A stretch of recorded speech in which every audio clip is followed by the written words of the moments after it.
Big boss voting റിസൾട്ടാണ് നമ്മൾ പറയാൻ പോകുന്നത്. ആരൊക്കെ ഏതൊക്കെ പൊസിഷനിലാണെന്നാണ്. അല്ലാതെ വോട്ടിൻ്റെ കണക്കും കാര്യങ്ങളൊന്നും നമ്മളിവിടെ പറയുന്നില്ല. നമുക്കത് അറിഞ്ഞിട്ടുമില്ല. ഇന്ന പൊസിഷനിലാണ് എന്നുള്ള രീതിയിൽ അത് ഞാൻ പറഞ്ഞുതരാം ഏതൊക്കെയാണ്. ഫസ്റ്റ് ജിൻഡോ. സെക്കൻഡിനെ അത്ഭുതപ്പെടുത്തിയെന്ന് പറഞ്ഞാൽ അർജുൻ കയറിയിട്ടുണ്ട്. ഫാൻസാർക്ക് ബോധമുണ്ടായെന്ന് തന്നെ മനസ്സിലായി. കാരണം കോംബോ കളിച്ചിരുന്നാൽ അർഹതപ്പെട്ടവർ പോവും. എന്തായാലും ഇവർ രണ്ടുപേരിൽ ഒരാളെ കപ്പടിക്കത്തുള്ളൂ. അപ്പോൾ അർജുനനെ ഫോക്കസ് ചെയ്തിട്ടാന്ന് തോന്നുന്നു. ഇപ്പോൾ ശ്രീധുവിന് വോട്ട് പറഞ്ഞിട്ടുണ്ട് അതുപോലെ. അപ്പോൾ അതുകൊണ്ട് അർജുൻ അങ്ങാണ്ട് 250-300 മുന്നിലാണ് ജാസ്മിനെക്കാളും. തേർഡ് ജാസ്മിൻ. ഫോർത്ത് സിജോയ്ക്ക് പിന്നെ ഒരു മാറ്റവും ഇല്ല, വലുതായിട്ടൊന്നും കുതിച്ച് കയറുന്നില്ല. ഇനിയിപ്പം സായി പുറത്തിറങ്ങിക്കഴിഞ്ഞിട്ട് സായിയുടെ സംസാരവും കേട്ട് ഇനി ആരാധകർ വല്ലതും ഉണ്ടെങ്കിൽ അങ്ങനെ വോട്ട് കിട്ടിയാൽ കിട്ടി. പിന്നെ നന്ദനയുടെ ആണെങ്കിലും ഫാൻസിൻ്റെ അത് എനിക്ക് തോന്നുന്നില്ല. അതൊക്കെ എവിടം വരെ പോകാനാ, അത്ര പോകത്തില്ല. കൂടി വന്നാൽ കുറച്ച് വോട്ട് കിട്ടിയാൽ കിട്ടി.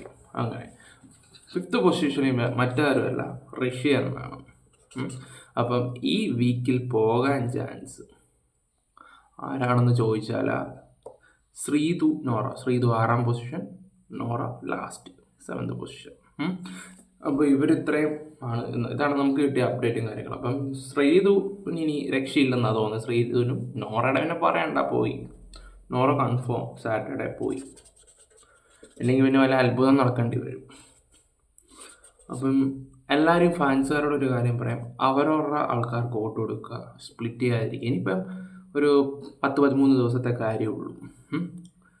അപ്പോൾ നിങ്ങൾക്ക് അതെല്ലാം കറക്റ്റ് അറിഞ്ഞ് നിങ്ങൾ ചെയ്താൽ ഗുണമുണ്ടാവും, അല്ലെങ്കിൽ അത് വലിയതാവും. ഇപ്പോൾ പിന്നെ അഭിഷേക് ഫാൻസിൻ്റെ വോട്ട് തന്നെ ഇതിൽ ആർക്കാ പോകുന്നതെന്ന് നമുക്ക് ഏകദേശം ഐഡിയ ഒന്നുമില്ല. എനിക്ക് തോന്നുന്നു ഇച്ചിരി കൂടെ തോന്നുന്നു അർജുൻ ആവാൻ ചാൻസ് ഉണ്ട്. എന്തായാലും ഇപ്പം ജിൻഡോയ്ക്ക് കൊടുക്കാൻ വലിയ ചാൻസ് ഒന്നും ഇല്ലെന്നാണ് തോന്നുന്നത്. അതുകൊണ്ട് ഞാൻ പറയാണ്, നിങ്ങൾ നിങ്ങളുടെ ഫാൻസിന് വോട്ട് കൊടുക്കുക. പിന്നെ ലൈക്കും സബ്ബും ഒക്കെ ചെയ്യാൻ മറക്കല്ലേ കേട്ടോ. സപ്പോർട്ട് വേണം. Thank you.